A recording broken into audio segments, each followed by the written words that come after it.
ಎಲ್ರಿಗೂ ನಮಸ್ಕಾರ. ಹವ್ಯಕ ಪಾಕಶಾಲೆಗೆ ಸ್ವಾಗತ. ಕ್ಯಾಪ್ಸಿಕಮ್ಮಿನಿಂದ ಮಾಡಿದಂತಹ ಸೆಂಡಿಗೆ ರೆಸಿಪಿಯನ್ನು ನಾನಿವತ್ತು ನಿಮ್ಮ ಜೊತೆ ಶೇರ್ ಮಾಡ್ತಾ ಇದ್ದೀನಿ. ತುಂಬ ಸಾಫ್ಟಾಗಿರುತ್ತೆ, ಸ್ಮೂದಿಯಾಗಿ ಬರುತ್ತೆ. ಊಟದೊಟ್ಟಿಗೆ ಒಳ್ಳೆ ಒಂದು ಕಾಂಬಿನೇಷನ್ ಆಗಿದೆ ಇದು. ನಾವು ಮೆಣಸಿನಕಾಯಿಯಿಂದ ಮಜ್ಜಿಗೆ ಮೆಣಸೆಲ್ಲ ಮಾಡ್ತೀವಲ್ಲ, ಅದೇ ಥರನೇ ಇದನ್ನು ಕೂಡ ಮಾಡಿಕೊಂಡು ತಿಂಗಳಾನುಗಟ್ಟಲೆ ಸ್ಟೋರ್ ಮಾಡಿ ಇಟ್ಕೊಂಡು ಕೂಡ ಇದನ್ನು ತಿನ್ನಬಹುದು. ಬನ್ನಿ ಹಾಗಾದರೆ ಇವತ್ತಿನ ರೆಸಿಪಿಯನ್ನು ಸ್ಟಾರ್ಟ್ ಮಾಡೋಣ. ಕ್ಯಾಪ್ಸಿಕಮ್ಮಿನಿಂದ ಯಾವ ಥರ ಸೆಂಡಿಗೆಯನ್ನು ಮಾಡೋದು ಅಂತ ನೋಡ್ಕೊಂಡು ಬರೋಣ. ಇದಕ್ಕಾಗಿ ನಾನು 1.5 kg ಆಗುವಷ್ಟು ಕ್ಯಾಪ್ಸಿಕಮ್ಮನ್ನು ತಗೊಂಡಿದ್ದೀನಿ. ಆದಷ್ಟು ನೀವು ಫ್ರೆಶ್ ಆಗಿರುವಾಗಲೇ ಇದನ್ನು ಮಾಡ್ಕೊಳ್ಬೇಕು. 2 ದಿವಸ ಎಲ್ಲ ಬಿಟ್ಟೆಲ್ಲ ನಾವು ಇದನ್ನು ಮಾಡಿಕೊಂಡ್ರೆ ಅಷ್ಟು ಚೆನ್ನಾಗಿ ಬರೋದಿಲ್ಲ, ಹೆಚ್ಕೊಳ್ಳೋದಕ್ಕೂ ನಮಗೆ ಕಷ್ಟ ಆಗುತ್ತೆ. ಈಗ ಇದನ್ನು ಚೆನ್ನಾಗಿ ತೊಳ್ಕೊಂಡಾದ ನಂತರ ಒಣ ಬಟ್ಟೆಯಿಂದ ಚೆನ್ನಾಗಿ ನೀರಿನ ಅಂಶವನ್ನೆಲ್ಲ ತೆಕ್ಕೊಳ್ಬೇಕು. ನಾನೀಗ ಬಟ್ಟೆಯಲ್ಲಿ ಒರೆಸ್ತಾ ಇದ್ದೀನಿ. ಆಗಲೇ ತೊಳ್ಕೊಂಡಿದ್ದೀನಿ ಚೆನ್ನಾಗಿ. ಒರೆಸಿ ಆದ ನಂತರ ಇದನ್ನು ನಾವಿನ್ನೀಗ ಹೆಚ್ಕೊಳ್ಳೋಣ. ನಾನಿಲ್ಲಿ ಚಾಪಿಂಗ್ ಬೋರ್ಡನ್ನು ತಗೊಂಡು ಹೆಚ್ಕೊಳ್ಳೋ ವಿಧಾನವನ್ನೀಗ ತೋರಿಸ್ತಾ ಇದ್ದೀನಿ.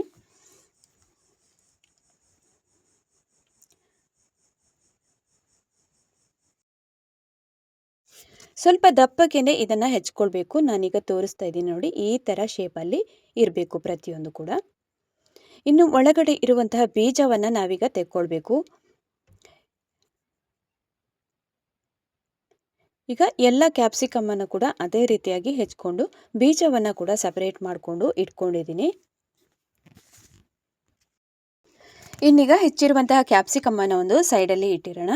ನೆಕ್ಸ್ಟ್ ಈಗ ಒಂದು ಪಾತ್ರೆಯನ್ನು ತಗೊಂಡು ಅದಕ್ಕೆ 1 ಕಪ್ ಆಗುವಷ್ಟು ಮಜ್ಜಿಗೆಯನ್ನು ಹಾಕ್ಕೊಳ್ತಾ ಇದ್ದೀನಿ. ಹುಳಿ ಮಜ್ಜಿಗೆಯನ್ನು ಹಾಕ್ಕೊಳ್ಬೇಕು ಇದಕ್ಕೆ. ಇನ್ನೀಗ ಅರ್ಧ ಕಪ್ಪಿಗಿಂತ ತುಂಬ ಕಮ್ಮಿ, ಮುಕ್ಕಾಲು ಭಾಗ ಅಂತ ಹೇಳ್ಬೋದು, ಅರ್ಧ ಕಪ್ಪಲ್ಲಿ ಅಷ್ಟು ಉಪ್ಪನ್ನು ಹಾಕ್ಕೊಳ್ಬೇಕು.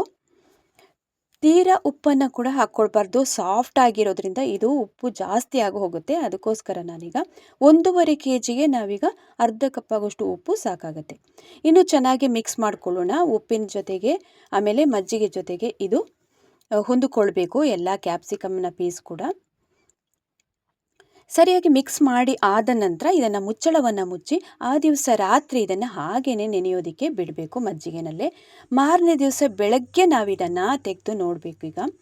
ಈಗ ನೋಡಿ, ಮಾರನೇ ದಿವಸ ಬೆಳಗ್ಗೆ ನಾನು ತೋರಿಸ್ತಾ ಇದ್ದೀನಿ. ಸೆಂಡಿಗೆಗಳನ್ನು ನಾವು ಯಾವಾಗ ಇಡ್ತೀವಲ್ಲ ಬಿಸಿಲಿಗೆ, ಆ ದಿವಸ ಬೆಳಿಗ್ಗೆ ಈಗ ನೋಡ್ಬೋದು ನೀವೀಗ ನೀರೆಲ್ಲ ಬಿಟ್ಕೊಂಡಿದೆ, ಜಾಸ್ತಿ ನೀರಿನ ಅಂಶ ಬಿಟ್ಕೊಳ್ತೆ. ಇದು ಉಪ್ಪು ಕೂಡ ಹಾಕಿರೋದ್ರಿಂದ ಮಜ್ಜಿಗೆ ಜೊತೆಗೆ ನೀರಿನ ಅಂಶ ಜಾಸ್ತಿಯಾಗಿ ಬಿಟ್ಕೊಂಡಿದೆ ನೋಡಿ. ಇನ್ನು ಒಂದು ಕಣ್ಣು ಸೌಟನ್ನು ತಗೊಂಡು ಅದನ್ನು ಈಗ ನಾನು ಈ ಥರ ಅಡಿಕೆ ಹಾಳೆಯನ್ನು ತಗೊಂಡಿದ್ದೀನಿ. ನೀವು ಬೇಕಿದ್ದರೆ ಹಾಳೆ ಬಟ್ಲಾದರೂ ತಗೊಳ್ಬೋದು, ಅದರಲ್ಲಿ ಹಾಕ್ಕೊಳ್ಬೋದು. ಇನ್ನು ಕಣ್ಣು ಸೌಟಿನಿಂದ ಕ್ಯಾಪ್ಸಿಕಮ್ ಹೋಳುಗಳನ್ನು ಮಾತ್ರ ನಾವೀಗ ಹಾಳೆಗೆ ಹಾಕ್ಕೊಳ್ಬೇಕು. ಸ್ವಲ್ಪನೂ ಮಜ್ಜಿಗೆ ಬರದಂಗೆ ನೋಡ್ಕೊಳ್ಬೇಕು. ಇನ್ನು ಆ ಉಳಿದಿರುವಂತಹ ಮಜ್ಜಿಗೆಯನ್ನು ತಟ್ಟೆಯನ್ನು ಮುಚ್ಚಿ ಹಾಗೆಯೇ ಇಟ್ಕೊಂಡಿರಬೇಕು ಹಗಲೆಲ್ಲ. ಆಮೇಲೆ ಆ ದಿವಸ ಸಾಯಂಕಾಲ ವಾಪಸ್ಸು ನಾವು ಇದನ್ನು ತೆಗೆದು ಕ್ಯಾಪ್ಸಿಕಮ್ ಹೋಳುಗಳನ್ನು ಮಜ್ಜಿಗೆಗೆ ಹಾಕ್ಕೊಳ್ಬೇಕು. ಇನ್ನು ತೆಳ್ಳಗೆ ಹರಡ್ಕೊಳ್ಬೇಕು, ಒಣಗೋದಕ್ಕೆ ಬೇಗನೆ ಡ್ರೈ ಆಗೋದಕ್ಕೆ ಸಹಾಯ ಆಗುತ್ತೆ. ಇನ್ನು ನಾವು ತೆಗೆದಿರುವಂತಹ ಮಜ್ಜಿಗೆ ಇದೆಯಲ್ಲ, ಅದನ್ನು ತಟ್ಟೆಯನ್ನು ಮುಚ್ಚಿ ಹಾಗೆಯೇ ಮುಚ್ಚಳವನ್ನು ಮುಚ್ಚಿ ಇಟ್ಟಿರಬೇಕು. ಆಮೇಲೆ ಆ ದಿವಸ ಸಾಯಂಕಾಲ ನಾನು 1ನೇ ದಿವಸ ಸಾಯಂಕಾಲ ಮಜ್ಜಿಗೆಯಲ್ಲೇ ಹಾಕಿಬಿಟ್ಟು ತೋರಿಸ್ತಾ ಇದ್ದೀನಿ ನೋಡಿ. ಮಾರನೇ ದಿವಸ 2ನೇ ದಿವಸ ಬೆಳಿಗ್ಗೆ ನಾನು ಇದನ್ನು ತೋರಿಸ್ತಾ ಇದ್ದೀನಿ. 1 ದಿವಸ ಒಣಗಿದ ನಂತರ ವಾಪಸ್ ನಾವು ಮಜ್ಜಿಗೆಯಲ್ಲಿ ಹಾಕಿ 2ನೇ ದಿವಸ ಕೂಡ ಅದೇ ರೀತಿಯಾಗಿ ಪ್ರೋಸೆಸ್ಸನ್ನು ಕಂಟಿನ್ಯೂಸ್ ಆಗಿ ಮಾಡಬೇಕು. 2 ದಿವಸ ಮಾಡಿದರೆ ಸಾಕಾಗುತ್ತೆ. ಇನ್ನೀಗ ನಾವು ಯಾವಾಗ ಹಿಂದಿನ ದಿವಸ ಹಾಕಿದ್ದೀವಲ್ಲ, ಅದೇ ಥರನೇ ಕಣ್ಣಿ ಸೌಟಿನಿಂದ ಇದನ್ನು ಸೆಂಡಿಗೆಗಳನ್ನು ತೆಗೆದು ಹಾಕ್ಕೊಳ್ಬೇಕು.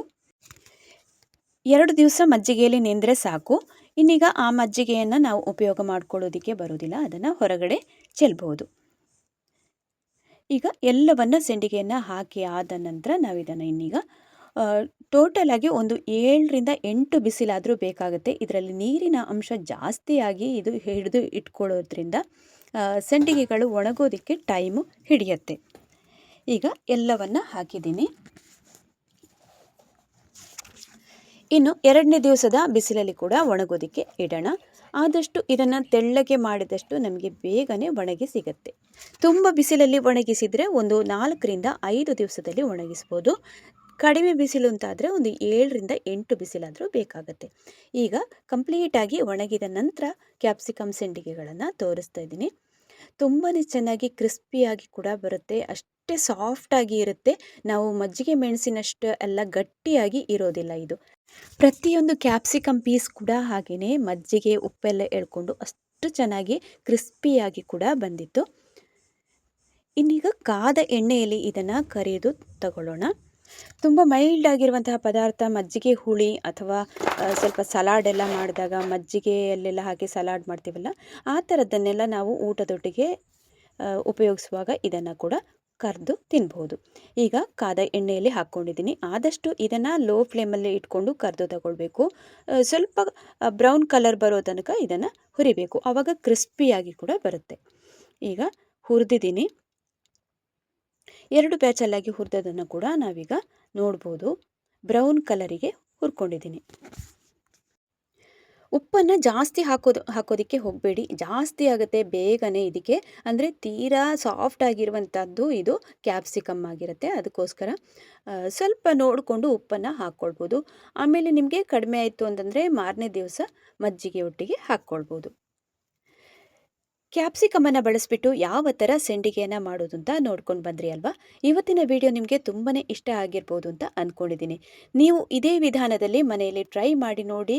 ನಿಮ್ಮ ಅನಿಸಿಕೆ ಅಭಿಪ್ರಾಯಗಳನ್ನು ಕಮೆಂಟ್ ಮೂಲಕ ನನಗೆ ತಿಳಿಸಿ. ವಿಡಿಯೋವನ್ನು ಎಲ್ಲ ಕಡೆ ಶೇರ್ ಮಾಡಿ ಸಪೋರ್ಟ್ ಮಾಡಿ. ಅದೇ ರೀತಿ ಹವ್ಯಕ ಪಾಕಶಾಲೆಯಲ್ಲಿ ಇನ್ನೊಂದು ಹೊಸ ರುಚಿಯೊಂದಿಗೆ ಮತ್ತೊಮ್ಮೆ ನಿಮ್ಮನ್ನು ಭೇಟಿಯಾಗ್ತೀನಿ. ಅಲ್ಲಿ ತನಕ ನಮಸ್ಕಾರ.